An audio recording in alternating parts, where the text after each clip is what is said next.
নীতিগতভাবে ভোটিংয়ে যাওয়ার পক্ষে নয়, যেটাকে র্যাঙ্ক ভোটিং সিস্টেম তারা বলছে। কারণ এই জন্যে আমরা এখনও বিভিন্ন জায়গায় দেখি যে হর্স ট্রেডিং নামে যেটাকে প্রসিদ্ধ শব্দ, মানে কেনা বেচার যে দিকটা হয়, তো এই জন্য আমরা কেনা বেচার বা একদিকে ডাইভার্ট করার যে সিস্টেমটাই আমরা ব্লক করে দিতে চাই।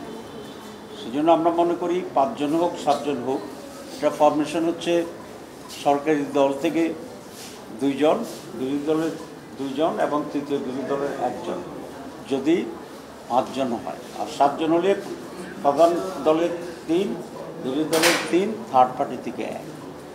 আমরা চাই এটা ঐকমত্যের ভিত্তিতে হোক, এই আলোচনার ভিত্তিতে।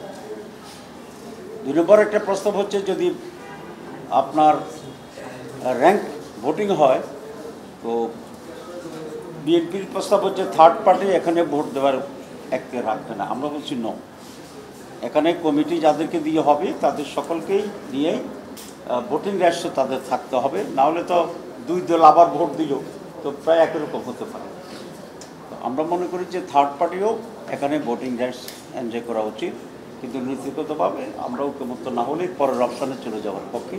সেই পরের অপশান হচ্ছে আউটগোয়িং, প্রথম সর্বশেষ আউটগোয়িং যিনি বিচারপতি সেটি। আর একটা প্রশ্ন এখানে আসছে যে প্রস্তাব দেওয়ার ক্ষেত্রে সরকারি দল 3 জন বা 5 জন, বিরোধী দল 3 জন বা 5 জন, থার্ড পার্টি 2 জন বা 3 জন। আমরা এখানে একটু এক্সটেন্ড করে বলেছি যে এটা ঠিক আছে, নাম্বারটি কম বেশি হতে পারে, কিন্তু পার্লামেন্টে প্রতিনিধিত্ব করে বাকি যে সকল দল আছে সে সমস্ত দল থেকেও প্রস্তাব দেওয়ার সুযোগটা দিতে হবে। সেজন্য আমাদের কথা হচ্ছে পার্লামেন্টে ইলেক্টেড সকল দলের পক্ষ থেকে আমাদের যিনি তত্ত্বাবধায়ক সরকারের প্রধান হবেন তার জন্য নাম প্রস্তাব হবে। সংখ্যা 1 হতে পারে, 2 হতে পারে, কিন্তু there should be representation from all the party. তো এতটুকুতেই আজকে আলোচনা শেষ হয়েছে। তারা একটা ফাইনাল ড্রাফট দেবেন, আমরা আশা করি খুব ডিফারেন্স হবে না। This is number 1।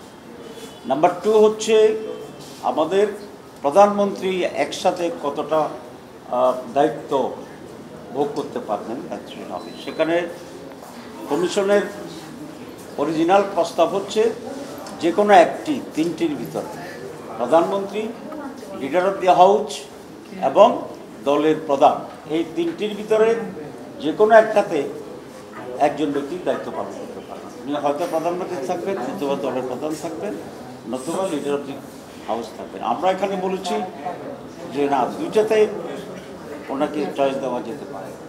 একটি হচ্ছে প্রধানমন্ত্রী আর হচ্ছে লিডার অফ দি হাউস।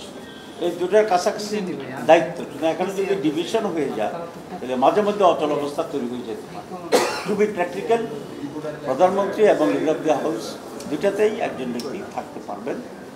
বিএনপির প্রস্তাব ছিল 3টেই থাকতে পারবেন। আমরা কমিশনের একটার ব্যাপারও দ্বিমত করেছি, 2টা, এবং পার্টিকুলারলি 2টো হচ্ছে প্রধানমন্ত্রী এবং হাউস অফ দি লিডার একজন থাকবেন, আর সেই সময় উনি দলীয় প্রধান থাকবেন। উদাহরণ সারা দুনিয়া আছে, অনেকে বোধ আপনাদের বলেছে, আমি এর উদাহরণ দিতে চাই না। আমাদের স্ট্যান্ড হচ্ছে এনি 2, পার্টিকুলারলি প্রধানমন্ত্রী এবং লিডার অফ দি হাউস একজন, আর তখন উনি দলীয় প্রধান হিসেবে থাকতে পারবেন না। কারণ আমরা ব্যালেন্স অফ পাওয়ার গভর্নমেন্টে চাচ্ছি, পার্লামেন্টে চাচ্ছি, তো একইভাবে পার্টিতেও একটা ব্যালেন্স অফ পাওয়ার থাকতে হবে, ডেমোক্রেটিক চর্চা থাকতে হবে। এটা হচ্ছে আমাদের স্পিরিট। সুতরাং 70তে যে আমরা অ্যামেন্ডমেন্টটা করেছিলাম যে 2টা বা 3টি জায়গা ছাড়া আর দলীয় নির্বাচিত এমপিরা বাইরে মত দিতে পারবে, দলের বাইরে।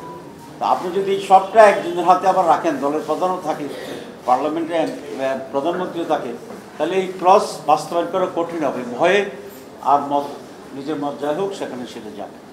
এই জন্য যেহেতু there is an opportunity for reforms, আমরা গভর্নমেন্ট, দল, রাষ্ট্র, পার্লামেন্ট সব জায়গায় এক ধরনের স্বচ্ছতা আনতে চাচ্ছি, ব্যালেন্স অফ পাওয়ার আনতে চাচ্ছি, decentralisation of power and authority, এটা আমরা চাচ্ছি।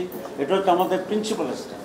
এই প্রিন্সিপাল স্ট্যান্ডে গিয়ে যেখানে যেটা করার দরকার সেখানে আমরা রিফর্মস আনার জন্য প্রস্তাব করছি, and we are very serious for.